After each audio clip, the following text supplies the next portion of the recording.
അപ്പൊ ഇന്ന് നമ്മൾ ഡിസ്കസ് ചെയ്യാൻ പോകുന്നത് ഇംഗ്ലണ്ട് സെർബിയ മത്സരത്തെ കുറിച്ചാണ്. Welcome to Malu football. അപ്പൊ നിങ്ങൾ ഈ ചാനൽ സബ്സ്ക്രൈബ് ചെയ്തില്ലെങ്കിൽ നിങ്ങളെ സപ്പോർട്ട് പ്രതീക്ഷിക്കുന്നു. അപ്പൊ സൗത്ത് ഗേറ്റ് നന്നാവുന്ന ഒരു ലക്ഷണവും നമ്മൾ കാണുന്നില്ല. കഴിഞ്ഞ സീസണൊക്കെ വളരെ മോശപ്പെട്ട പല മത്സരങ്ങളും നമ്മൾ കണ്ടു. പുള്ളി കുറച്ചെങ്കിലും അഗ്രസീവായിട്ട് കളിക്കും എന്നുള്ളൊരു പ്രതീക്ഷ ഉണ്ടായിരുന്നു. പക്ഷെ ഇന്നത്തോടെയൊക്കെ അതും പോയി കിട്ടി. ശരിക്കും പറഞ്ഞ ഒരു ഫെരാരി ഒക്കെ വാങ്ങി അത് ഓടിക്കാൻ കാറ്റില്ലാത്ത 4 ടയർ തന്ന അവസ്ഥയാണ് ഇംഗ്ലണ്ടിന്റെ. പേപ്പറിൽ നോക്കിക്കഴിഞ്ഞാൽ വൺ ഓഫ് ദി ബെസ്റ്റ് ടീമാണ്. പക്ഷേ ഇന്നത്തെ പെർഫോമൻസ് കണ്ടു കഴിഞ്ഞാൽ എങ്ങനെയൊക്കെയോ 1-0 ലീഡോടെ ഇംഗ്ലണ്ട് ജയിച്ചു. ഇൻഡിവിജ്വലി ബ്രില്യൻ്റ് ആയിട്ടുള്ള കുറച്ച് പെർഫോമൻസ് ഉണ്ടായിരുന്നു. അത് മാറ്റി നിർത്തി കഴിഞ്ഞാൽ ടാക്ടിക്കലി ഒരു ആവറേജ് പെർഫോമൻസ് ആണ് നമ്മൾ ഇംഗ്ലണ്ട് ടീമിൽ നിന്ന് കണ്ടിട്ടുള്ളത്. അപ്പൊ ഫസ്റ്റ് ഹാഫ് ഒക്കെ നോക്കിക്കഴിഞ്ഞിട്ടുണ്ടെങ്കിൽ ആദ്യത്തെ 10 മിനിറ്റ് റൈറ്റ് വിങ്ങിലേക്ക് ബോൾ കൊണ്ടുപോവുക, മിഡ്ഫീൽഡിലേക്ക് തിരിച്ചു കൊണ്ടുവരിക, തിരിച്ച് ഫിക്ഫോർഡിലേക്ക് പോവുക, ഇങ്ങനെ വളരെ കോഷ്യസ് ആയിട്ടാണ് ഇംഗ്ലണ്ട് തുടങ്ങിയത്. അപ്പൊ 10 മിനിറ്റ് കഴിഞ്ഞപ്പോ കാൾ വാക്കർ ഒരു ചാൻസ് ക്രിയേറ്റ് ചെയ്യുന്നു. ഇവിടെ സാക്കയുടെ ആ ഒരു റണ്ണ് എടുത്തു പറയണം. പുള്ളി ക്രോസ് കൊടുക്കാൻ ശ്രമിക്കുന്ന ഇടയിൽ ബോൾ ഡിഫ്ലക്ട് ആയിട്ട് കൃത്യമായിട്ട് ബോക്സിലേക്ക് എത്തുന്നു. അവിടെ ബെല്ലിംഗ്ഹാമിന്റെ കൃത്യമായിട്ടുള്ള ഒരു ഹെഡർ, അങ്ങനെ 1-0 ലീഡിലേക്ക് ഇംഗ്ലണ്ട് വരികയാണ്. ശരിക്കും പറഞ്ഞാൽ ആ ഒരു ലീഡിൽ എത്തിക്കഴിഞ്ഞാൽ എന്താണ് ചെയ്യേണ്ടത്? നന്നായി അറ്റാക്ക് ചെയ്യുക, ഈ 1 ലീഡ് 2-ലേക്കോ 3-ലേക്കോ കൊണ്ടുപോവുക, ബേസിക് ആയിട്ടുള്ള കാര്യങ്ങൾ ചെയ്യുക. പക്ഷേ മൗറിഞ്ഞോ ഒക്കെ ചെയ്യുന്നത് പോലെ ആ ലീഡിൽ കടിച്ചു തൂങ്ങി നിൽക്കാനാണ് സൗത്ത് ഗേറ്റ് ഇപ്പോഴും താല്പര്യം.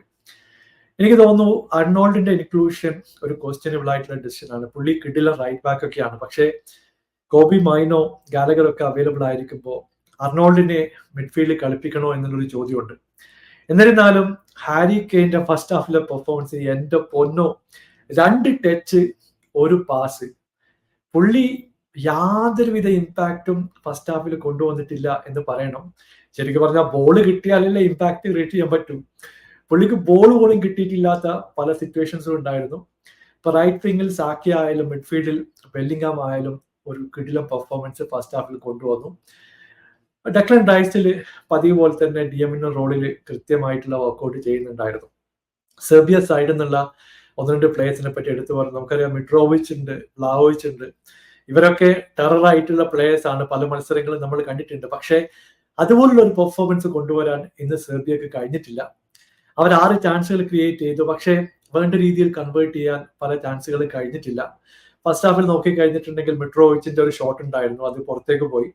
സെക്കൻഡ് ഹാഫിൽ ഒരു ഹാഫ് ചാൻസ് കിട്ടിയിട്ടുണ്ടായിരുന്നു. ഇത് മാറ്റി നിർത്തി കഴിഞ്ഞിട്ടുണ്ടെങ്കിൽ വലിയ രീതിയിലുള്ള ചാൻസുകളൊന്നും സെർബിയ സൈഡിൽ നിന്ന് വന്നിട്ടില്ല എന്നുള്ളത് സത്യമാണ്. പിന്നീട് സെക്കൻഡ് ഹാഫിലേക്ക് വരുമ്പോൾ ചെറിയൊരു ഇംപ്രൂവ്മെന്റ് ഒക്കെ ഉണ്ടെങ്കിലും നമ്മൾ എക്സ്പെക്ട് ചെയ്ത പെർഫോമൻസ് ഇംഗ്ലണ്ട് സൈഡിൽ നിന്ന് കണ്ടില്ല. സബ്സ്റ്റിറ്റ്യൂഷൻ വന്നു. പക്ഷേ അവസാന ഘട്ടത്തിലൊക്കെയാണ് സൗത്ത് ഗേറ്റ് സബ്സ്റ്റിറ്റ്യൂഷൻ കൊണ്ടുവരുന്നത്. ഇപ്പൊ ക്ലിയർ ആയിട്ട് പറഞ്ഞിട്ടുണ്ടെങ്കിൽ കെയിന് കറക്റ്റ് ആയിട്ട് കളിക്കാൻ പറ്റുന്നില്ല. 60 മിനിറ്റ് ഒക്കെ കഴിയുമ്പോൾ കെയിനെ വലിക്കുക, വാട്കിൻസിനെയോ ഐവൻ ടോണിനെയോ കൊണ്ടുവരിക, കുറച്ചും കൂടി അഗ്രസീവ് ആയിട്ട് കളിക്കുക, ഇതിലൊന്നും സൗത്ത് ഗേറ്റിന് താല്പര്യമില്ല. അവസാന നിമിഷം കോബി മാനുവിനെ കൊണ്ടുവരുന്നു, ബെല്ലിംഗ്ഹാമിനെ വലിക്കുന്നു. ഇതുകൊണ്ടൊന്നും വലിയ ഇമ്പാക്ട് കൊണ്ടുവരാൻ ഇംഗ്ലണ്ട് ടീമിന് കഴിയാതെ പോയത് കൃത്യമായിട്ടുള്ള ആ ഒരു ടാക്ടിക്സ് കൊണ്ട് മാത്രമാണ്. ശരിക്കും പറഞ്ഞിട്ടുണ്ടെങ്കിൽ ഒരു ഡീസന്റ് ഓപ്പോസിഷനെതിരെയൊക്കെ വന്നു കഴിഞ്ഞിട്ടുണ്ടെങ്കിൽ ഇംഗ്ലണ്ട് മൂക്കുകൊണ്ട് ഇക്ഷ വരയ്ക്കുന്ന സിറ്റുവേഷൻ വരാൻ പോകുന്നുണ്ട്.